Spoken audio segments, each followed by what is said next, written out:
안녕하세요. 형광펜 성경과 함께하는 성경 공부. 오늘은 시편 56편 다윗의 믹담시, 황금시 혹은 금원시입니다. 영장으로 요낫, 엘림, 르호김에 맞춘 노래. 이게 무슨 소리냐면요. 멀리 날아간 조용한 비둘기 혹은 멀리 있는 상수리 나무에 있는 비둘기, 그런 거거든요. 저번 시간에 그 시편 55편에서 다윗이 너무 힘들기 때문에 무슨 말을 했었냐면, 내가 두려움과 떨림이 내게 이르렀기 때문에, 또 공포가 나를 덮었으므로 나의 말이 무엇이었냐면은, 내가 비둘기같이 날개가 있으면 날아가서 편히 쉬리로다. 내가 멀리 날아가서 광야에 거하리로다. 셀라 그랬거든요. 이렇게 날라왔다라는 느낌이 드는 그런 답가 같은 거죠. 그래서 그 멀리 날아간 조용한 비둘기의 곡조에 맞춘 노래, 이런 식이 되는 겁니다. 다윗이 가드에서 블레셋인들에게 잡혔을 때다. 이거는 사무엘상 21장 10절에서 15절까지밖에 볼 수 없는데요. 사울이 계속 자기를 죽이려고 하니까 사무엘상 21장을 보면은 다윗이 계속 도망을 다니다가 노베 갑니다. 제사장 아히멜렉에게 이르러서 그에게 도움을 받게 되거든요. 일단은 진설병도 먹게 되고요. 그리고 또 자기가 죽였던 블레셋 사람 골리앗의 칼을 그곳에서 받습니다. 무기도 받게 되고 그러는데, 하필이면 그곳에 사울의 신하 중에 한 사람인 에돔 사람 도액이 그곳에 있었고, 이 모든 사실을 보고 그리고 또 듣고 이거를 다 고발을 해요. 그리고 또 노베 제사장들 85인을 다 죽이고 그러거든요. 그 사람이요. 그래서 시편 52편이 나오죠. 우리가 저번에 봤었습니다. 근데 이런 상황에서 다윗이 이제 도망을 가고 가드와 아기스에게로 간 겁니다. 아기스의 신하가 아기스에게 고하되, 이는 그 땅의 왕 다윗이 아닙니까? 지금 바로 위에서도 이스라엘 나라 지역에서도 이스라엘 왕인 사울 왕에게 다윗이 고발을 당해가지고 도망가는 상황인데, 블레셋에 와도 블레셋의 신하들이 그 왕인 아기스 왕에게 고발을 하는 거예요. 그래서 이 나라 저 나라의 왕들이 전부 다 다윗을 죽이려고 해요. 그래서 이곳에서도 굉장히 좀 괴로워하는 거죠. 일단은 고하다라는 것이 단순히 말하다라는 뜻을 넘어섭니다. 왜냐하면은 우리가 오늘 시편 56편을 볼 건데, 이거는 고발에 가깝거든요. 그리고 또 완전히 뭐 곡해하는 말들이고, 그 땅의 왕 다윗이 아닙니까? 아직은 다윗이 왕이 아니에요. 사울이 왕이고요. 아직 사울이 죽은 상황은 아닙니다. 그런 상황이었기 때문에 이것 자체가 곡해하는 말, 이렇게 바꿔서 얘기하는 겁니다. 무리가 춤추며 이 사람의 일을 창하여 가로되, 사울이 죽인 자는 천천 백만이고 다윗이 죽인 자는 만만 1억이다 라고 하지 아니하였나이까. 이것을 하루 종일 얘기를 들었던 것 같아요. 56편을 보면 그렇습니다. 다윗이 이 말을 그 마음에 두고 가드와 아기스를 심히 두려워하여서 그 앞에서 그 행동이 변하여 미친 채 하고 대문짝에 그적거리고 침을 수염에 흘리매, 아기스가 야 이거 미칭학인데 왜 내게 이 자를 데려가 있냐, 내게 미칭하기가 부족해서 너희가 이 자를 데려다가 내 앞에서 미친 짓을 하게 하느냐, 이 자가 어찌해서 내 집에 들어오느냐 라고 말을 하고, 그런 상황에서 다윗이 나갈 수 있게 된 거죠. 그래서 그곳을 다윗이 떠나서 아둘람 굴로 도망을 가거든요. 이런 배경에서 나온 노래가 시편 56편입니다. 물론 시편 34편에 다윗이 아비멜렉 앞에서 미친 채 하다가 쫓겨나서 지은 시라는 그것 자체가 있어요. 거기도 아비멜렉이라고 하는 것이 나의 아버지는 왕이다, 그런 뜻이기 때문에 가드의 왕이 아비멜렉으로 많이 불려졌었거든요. 그 창세기에도 나오죠. 창세기에서 아비멜렉 왕, 그 블레셋의 왕과 아브라함이 언약을 맺을 때, 브엘세바 언약을 맺을 때도 그 왕의 이름이 아비멜렉이었습니다. 그런 거를 따질 때 블레셋 왕이 아비멜렉이냐 아기스 왕이냐, 그런 거는 큰 상관은 없어요. 같은 왕입니다. 그러면은 34편과 오늘 보게 된 56편이 좀 다르냐? 당연히 다릅니다. 왜냐면 34편은 왕을 두려워해서 미친 척하면서 이제 도망가서 지은 시고, 시편 56편에서는 블레셋의 신하들이 다윗을 고발했을 때 지은 시예요. 생각을 해보면은 얼마 전에도 52편에서도 그 에돔 사람 도액이 고발을 하지 않습니까? 사울 왕에게 다윗이 여기 있었다라는 것을 고발을 하고요. 그리고 또 54편을 보면은 시빈, 그러니까 집 황무지에 있는 그런 사람들이 사울에게 다윗이 여기 숨어 있습니다라는 것을 고발했을 때, 이것을 이제 다윗이 또 도망가면서 지은 찬양이고요.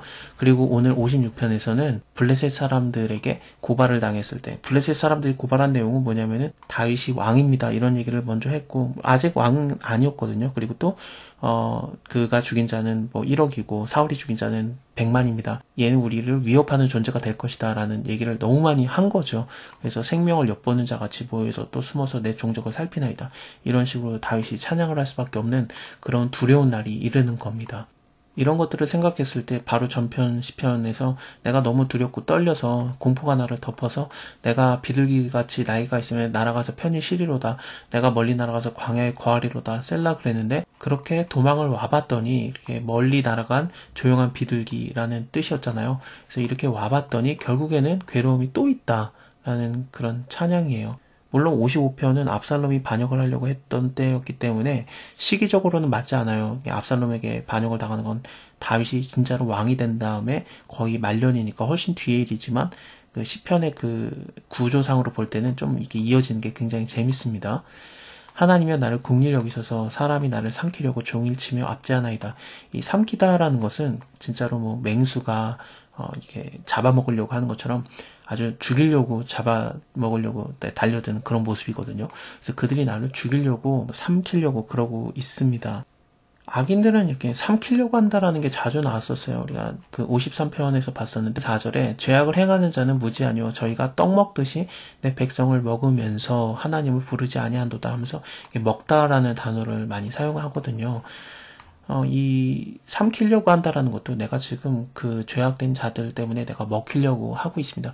그런 그 상황을 얘기하면서 하나님의 긍휼을 바라고 있는 겁니다.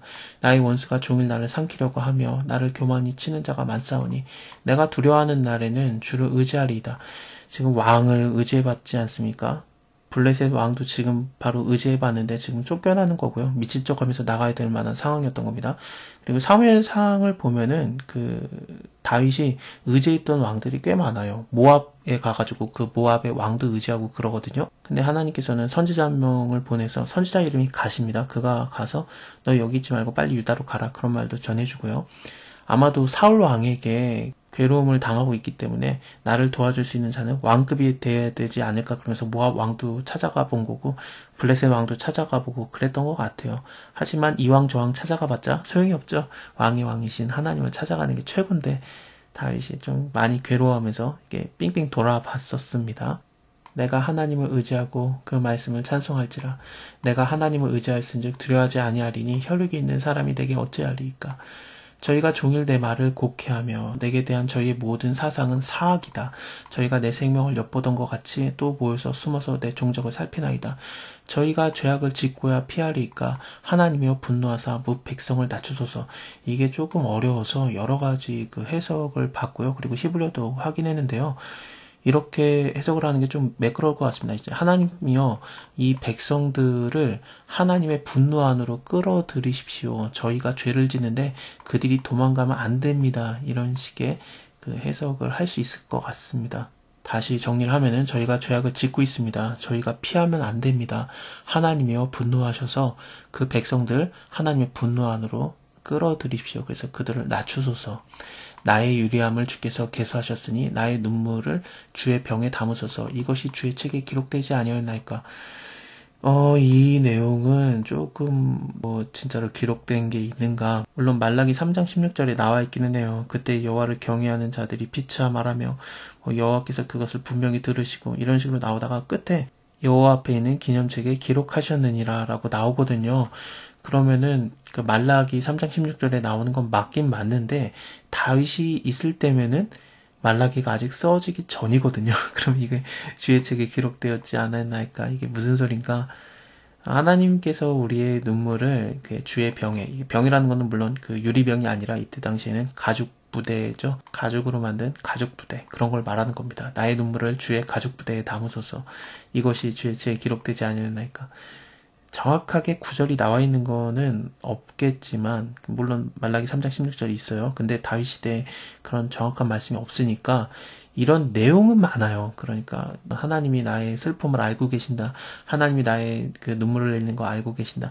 하나님께서 나의 슬퍼하는 것을 알고 계신다. 그런 내용들은 많이 있잖아요. 그리고 또 유리함을 주께서 아셨다. 계수하였다. 이거는 내가 막 이렇게 방황하고 도망가는 것을 하나님께서 다 세우고 계신다. 너의 발걸음까지도 다 세신 바 된 것이다. 이런 내용들은 성경의 곳곳에 자주 나와요. 그래서 이것이 꼭 기록되어 있지 않다라고 보기도 어렵습니다. 내가 아뢰는 날에 내 원수가 물러가리니 하나님이 나를 도우심인 줄 아나이다.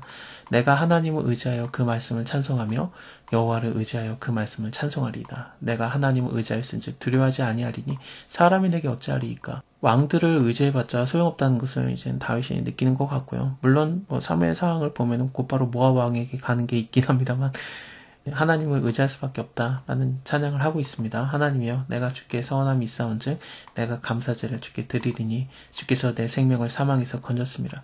주께서 나로 하나님 앞 생명의 빛에 다니게 하시려고 실족지 않게 하지 아니하셨나이까. 자, 다음에 다윗의 그 황금시 영장으로 알다 스헷에 맞춘 노래다 그러는데, 알다 스헷이 뭐냐면은 멸망하지 않는 이라는 그런 뜻입니다. 그러니까 하나님께 의지했더니 나는 멸망하지 않는다, 이런 찬양이 마치 또 답가처럼 이어지고 있습니다. 감사합니다. 다음에 뵐게요.